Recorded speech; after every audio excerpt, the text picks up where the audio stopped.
The meaning of the movie author Orpheus for reading 5 minutes published 18.10. 2021 updated 18.10. 2021 The plot of this puzzling movie, from the mere retelling of which takes your breath away, exactly the same famous ride, Russian roller coaster, which are adored by thrill seekers.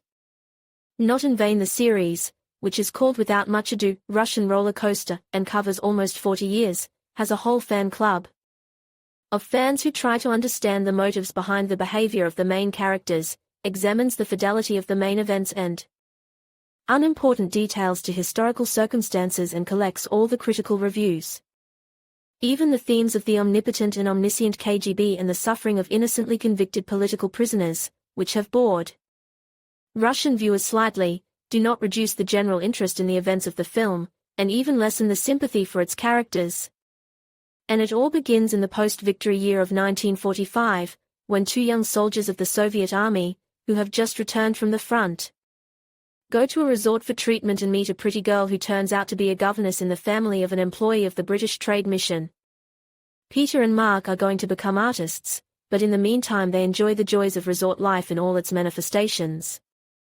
Tanya is not averse to flirting with prominent and brave young men who do not realize her true profession. No, she is not a representative of the second oldest, because before us, a spy saga, not a tabloid novel. The girl is a KGB informant and follows the behavior of her employer, who was an agent of the British Foreign Office and now works for Soviet intelligence. In addition, she is madly in love with Mr. John Harper, and is willing to do the craziest things to get and keep her Englishman. Eventually she becomes his mistress and expects a child from him. Alas, their idyll is short-lived, after a crazy prank by Tanya, who tries to save her lover from the surveillance of British intelligence. The girl and her Englishman are arrested, and John's wife is mercifully sent home. Nora Harper will have to struggle to save her husband, who is bogged down in the tenets of the Russian beauty from Stalin's prison, frightening even the most desperate adventurers. And Tanya gives birth to a daughter in the zone, who will have to grow up in the state house, not knowing neither the mother, who can still find the child, nor his lost inexplicably where frivolous not by age father. So far, in this story, only Mark and Peter are lucky enough to achieve the fulfillment of their long-held dream. Although the relatives of young artists are also not spared by the punitive machine. Worse, Mark himself could not resist the temptation to get involved with the organs, not so much for ideological reasons, but in order to succeed. He denounces their mutual friend with Peter, declaring him unreliable and addicted to dubious artistic ideas harmful to the model Soviet citizen. When Pyotr learns about the nefarious deed of his front comrade, he realizes that everything is over between him and Mark. From now on, a deaf wall like the famous Berlin Wall grows between them. Even in the years of thaw that followed Stalin's death, Nora failed to get her husband out.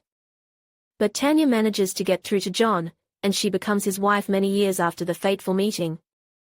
Apparently, for John, who not only tainted himself with cooperation with the Soviet security services, but also sat in prison and is now under a lifetime hood, there is no way back home.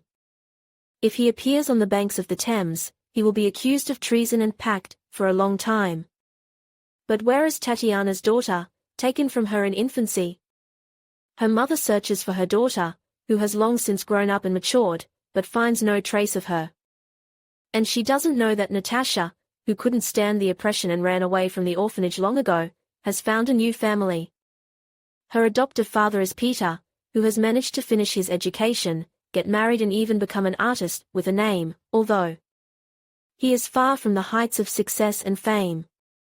The life of the characters takes place against the background of many historical events that years later will be included in school textbooks, from the post-war Stalinist dictatorship to Khrushchev's thaw, and years later the new tightening of the screws. They will have to endure persecution of genetics and abstractionist artists, visit not only gala receptions and academic exhibitions, but also prisons and later, mental asylums, where dissenters are treated, completely depriving the unfortunate of reason and will. They try to fight for the truth, as they understand it, and for the hearts of their loved ones. Mark, as could be guessed from the beginning, will become a typical careerist and court sycophant, a man before whom they ingratiate. themselves in order to repeat behind his back frightening rumors about the people he has ruined. Peter, on the other hand, will not change himself, even when he is tempted to follow in the footsteps of a former friend. In the end, the protagonists and their descendants meet perestroika, when the secret is revealed and it becomes known who was ready to betray loved ones and friends in order to succeed, and who remained true to himself, not leaving the thorny road chosen in distant youth.